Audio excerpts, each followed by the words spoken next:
to get my head together. And just because I stopped using drugs didn't mean anything. You have to actually do something. I learned origami. I mean, there's some stuff you have to learn. I didn't stop smoking cigarettes. I had more sex than you could imagine.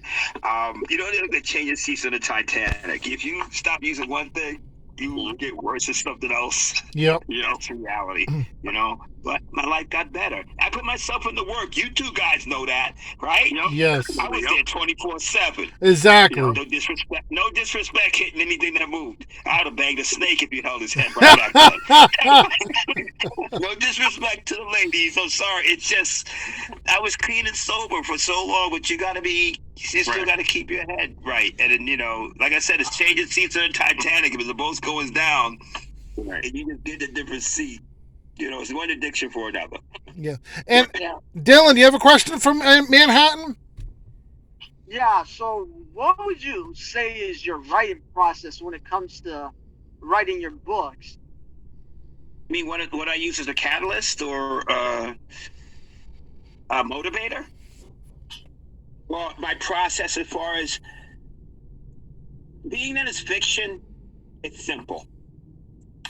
If the average person has seen hundreds of movies and always say, you can say while you're watching the movie, the next thing that's going to happen.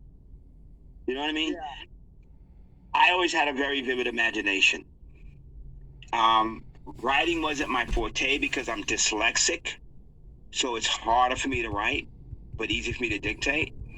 And I used a lot of my experiences from life. Friends have had, stuff like that, and I just honed it into one person and made him like not even a superhero, really just a survivor. It was easy to talk about the people and friends I knew, and when you put a character that kind of embodies them, but you still put those characters around them to support them, it's simple. It's just crafting it in such a way that anybody can tell a good story, but everybody can't write one. Sure. Right. I've been lucky enough to kind of learn how to master both, and I'm still learning. That's why I wrote so many books, and I fine-tuned this to the point where I submitted it, because I've submitted this to hundreds of people, and this was the time they said strike while the iron's hot. And they were amazed. And I've sent this to other people that it looked like the Black Ops. There was so many lines. I thought I was in the CIA. There was so many lines scratched out. All I saw was the name of the book, the end of the book, and my name. All right, and a couple of oop and ops and mams. And they just changed a few words. Other than that, my book is intact 100%. I kept my creative control. I kept my creative integrity, and even like I said, I kept even my artwork. Wow. All they did was enhance it to make it look better, because if I showed you the original artwork of this book, you would have said there was no different other than color, because I did it by hand, because printing photography, I had to do a lot of line stuff, and I just learned, But by the way, I mean, who are some of your authors that you look up to, in the business? Alex Haley. He was an author. Morgan Freeman. Okay. You'd be surprised. Morgan, I think I mentioned before, Morgan Freeman started off on the electric company in his 40s, 30s, 40s. I remember growing up as a kid. He's in his 80s now. 11 books that he wrote all became movies. Yes, you said that before. Along Came the Spider, Kiss the Girls, The President's Walk, Prestige. He had a part in writing Now You See Me. Oh, wow. I didn't know that. He is a writer that, like Alfred Hitchcock or Stephen King, he's in all of his books, he's in all of his movies, and he wrote them.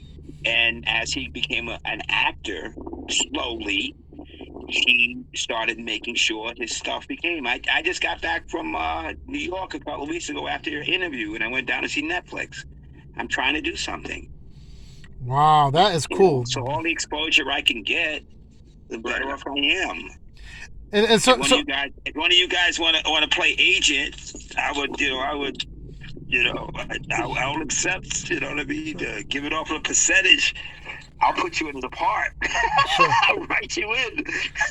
So of course, Genesis, your book is out on Barnes and Noble online, and Amazon and Audible. So people who's watching listen to the podcast on Audible or Amazon right now, they can just go right over, look over Genesis, type in Genesis, right, by Manhattan. Genesis, Genesis by Manhattan, and if you go to Amazon.com, it's everywhere that you can purchase this book.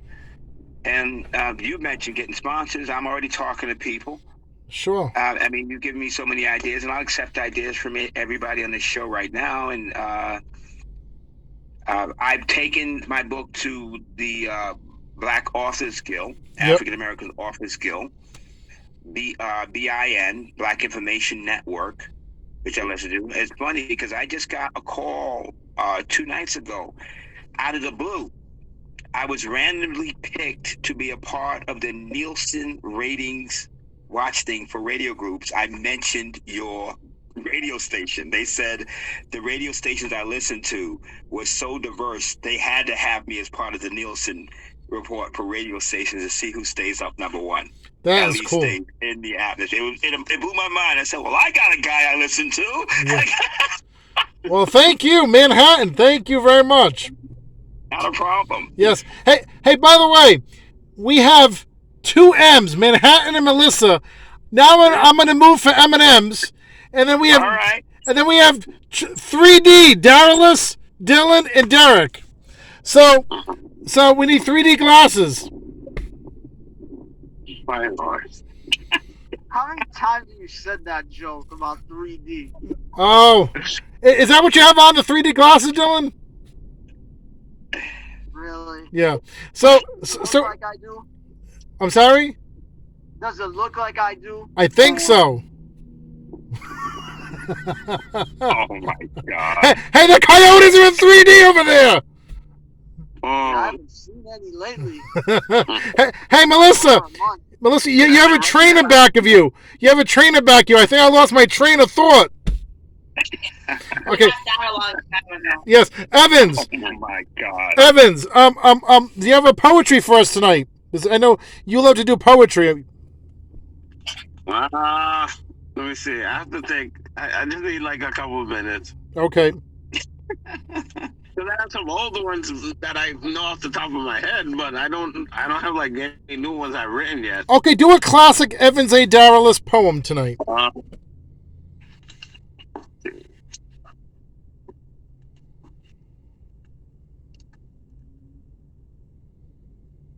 I'm just thinking of it real quick, Derek. Hold on. Okay. I can start off one if you want me to. Okay. Go ahead. Start off one. Okay. We're all here tonight. And I'm feeling all right. This morning I drank a Sprite. I knew that was coming. And outside is a light that is very bright. It's that cop coming in the night. Ah. And Melissa tonight is out of sight. Couldn't see that coming from Uranus. Dylan, we're all up for the killing. We're all chilling. Uh-huh. And I like to have a donut that's with a cream filling. Oh, really? All right. Oh, and Melissa Rose. In the winter, my feet froze. Oh, my goodness. Yes. It went from bad to worse. I know. And I don't even carry a purse. Wow. Yes. And I like to meet a new nurse. Uh-huh. All right. Okay, Evans. Yeah. Evans, you have your poem? Okay, yeah, the destination. Okay. I like the destination behind you, by the way. I don't know, Derek. I don't know. Just let him do his Arizona? Derek, it's not hitting tonight. Okay. It's not hitting tonight. Abrupt, corrupt, Damn, on this paper, my thoughts about to erupt. Creative flows continuous, so there's no time for a detour. My pen glides on this paper as I write my signature. And then, what did I say again? Signature. No, let me start another one. Let me do another one. Cause All right. I forgot it in the middle of the process. Okay. Okay. Yeah. Oh, I know one about like it's kind of about a friend that I had, and then they let false rumors like kind of destroy the friendship at one point. So I know that one, so I could do that one. Okay. It's called The Friendship That Drifted Apart. We used to be good friends so long ago, but now it seems we're not. How could we let a friendship like ours just drift apart? We laughed together till we almost cried, and we enjoyed our moments like it was our last. I remember like it was yesterday. We were hugging, holding hands like we used to do, joking around with each other, but suddenly a false whistle blew everything away. And the laughter that I once had, having heard a voice so sweet, was brought down to a dying and excruciating defeat. And now I'm in pain, knowing everything I do now is in vain. For it seems it can't be the way it used to be, the way it once was, oh, so long ago. Well, thank you, Evans A. Daralis. Yeah. Hey, by the way, I'm in my car, my steering wheel. I don't want to steer you wrong. Oh my goodness. Why, Derek? Why? Thank you. That could have explained it more. Why? Yes. All right. So we're gonna put on those guests I have on. We'll close up the show after this. We'll be right back and close up the show for the episode monthly show. We'll be right back.